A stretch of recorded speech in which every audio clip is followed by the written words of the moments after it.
Hi gang, this is Tracy. Today I'm going to show you how to use this week's free 4th of July subway art design with Waterslide paper. I'm making a mug with transparent Waterslide paper in my inkjet printer.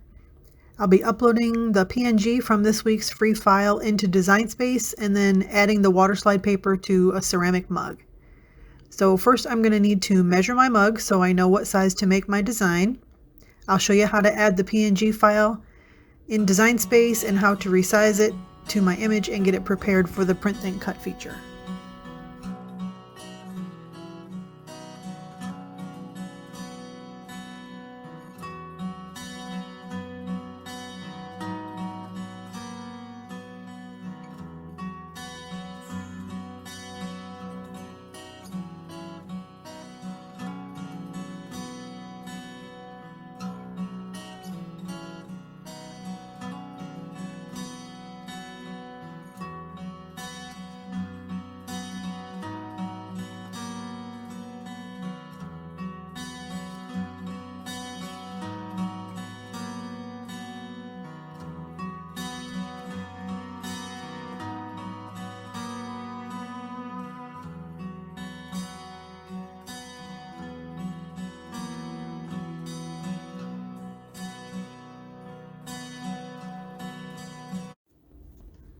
When you bring the PNG file in, it's going to be fairly large when it's added to your canvas.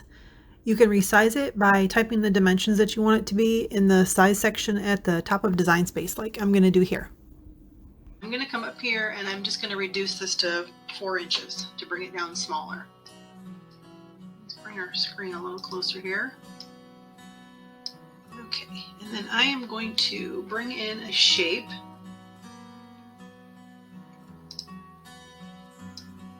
And again, I'm going to make this 4 inches. Change it to white. Bring this to the front. Okay, and I'm going to size this down to 3.75. I'm leaving this locked, the image is locked, so that way when it reduces, it's uniform in size. Okay, I'm going to center this up.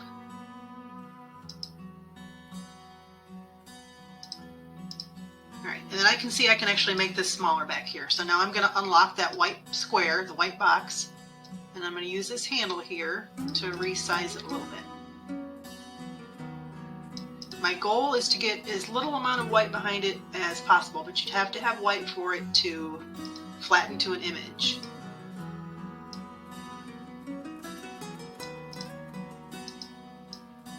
I'm going to highlight both. And then align it again. Okay, that looks pretty good to me. So I'm going to highlight both, come down here, and flatten. I'm actually going to do 2 of them. Alright, and then we're going to go make it. Let's see what our final dimensions are here. Yeah, that looks good. Okay, this is your print then cut screen. I'm going to hit continue. Send to printer. Make sure your correct printer is selected.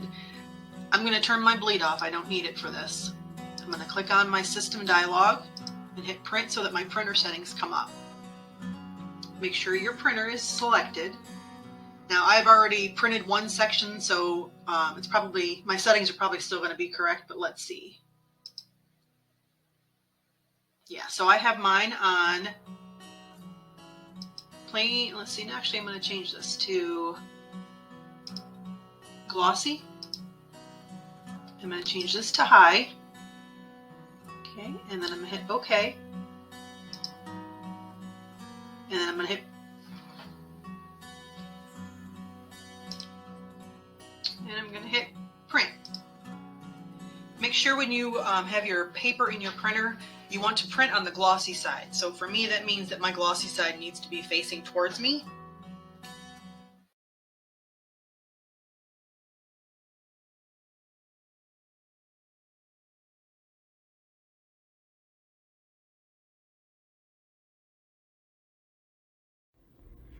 Okay, now it's time to apply our sealer. The water slide paper needs to be sealed before you apply it to your project or it will bleed.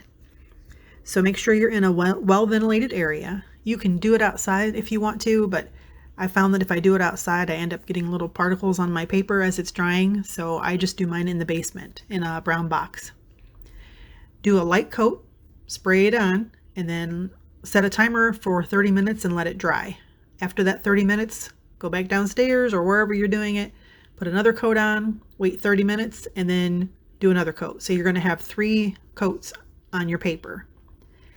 The directions say that you can let it, or that you can spray after 60 seconds, you can do another coat, but I don't think that that's long enough, so I do 30 minutes in between. And then I actually wait 30 minutes after my last application before I apply to my project.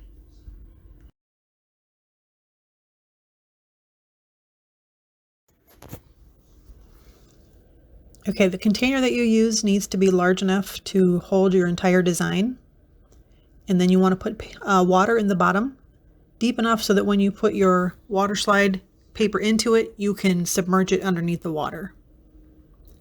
I'm going to cut out my design. I don't use my Cricut when I'm using water slide paper because I'm afraid I'm going to get some residue from the spray sealer on the wheels of my Cricut. You can if you want to, I just choose not to.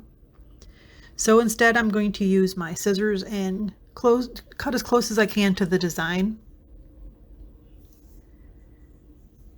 You want to cut around, careful not to cut off any of your little elements there. But you do want to try to get as close as you can to the design, because the paper that it's on, there's a little rim that'll be left around it when you apply it to your project, to your mug, whatever it is that you're putting on. If you don't cut close enough, you will see that rim on your design. It's not bad. Some people notice it. I'm sure as a crafter you will notice it, but just letting you know, cut as close as you can. Remember to be slow. You don't want to cut anything off.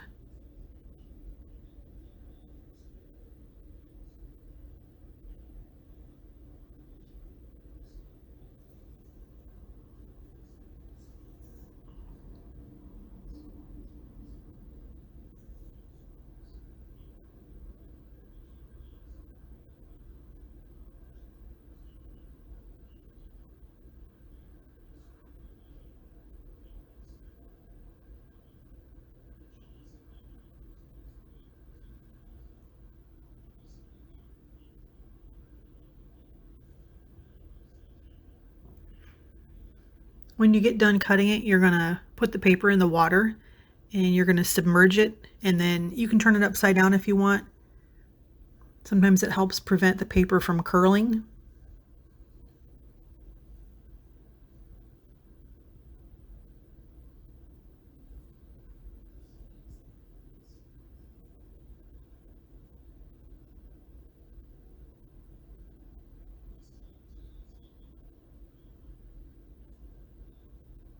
And you're going to leave it in the water for 40 to 60 seconds. You don't want to leave it in any longer than 60 seconds because that can make your paper start to tear and it's harder to get your image off. The more you do this, the more you start getting a feel for when it's time to take it off. You'll see the water slide actually starts to separate from the backing. So just be careful as you're moving it around. Have a paper towel close by because you're going to use that to soak up all the extra water that's on there. Put a few drops of water on your cup before you apply your water slide. I forgot to do that. It helps with moving your the design around on your cup to help get it centered.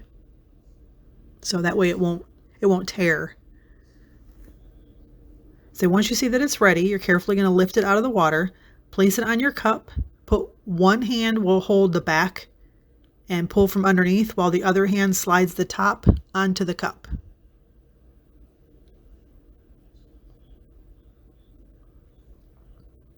And while it's wet, that's when you're going to move it around and reposition it. Get it centered how you like it. You can add a little extra water if you need to. Then you're going to take your paper towel and gently dry and remove the bubbles. It's best if you start in the center and then work your way out. Just be careful not to put too much pressure on, because that paper can rip. Ripping it isn't really an issue, but the ends of it can curl underneath. It makes it really difficult to try and fix it. It can be done, but it takes a little extra time. So just go slow while you're wiping it off.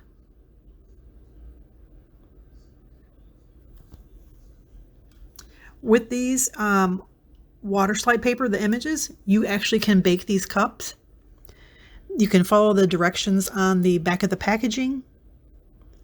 If you're going to bake it, you need to let it set for 3 hours though. And remember that these cups are not good in the dishwasher. These are all hand wash. Can't wait to see if you guys make something. Make sure you bring it over to the group and show us.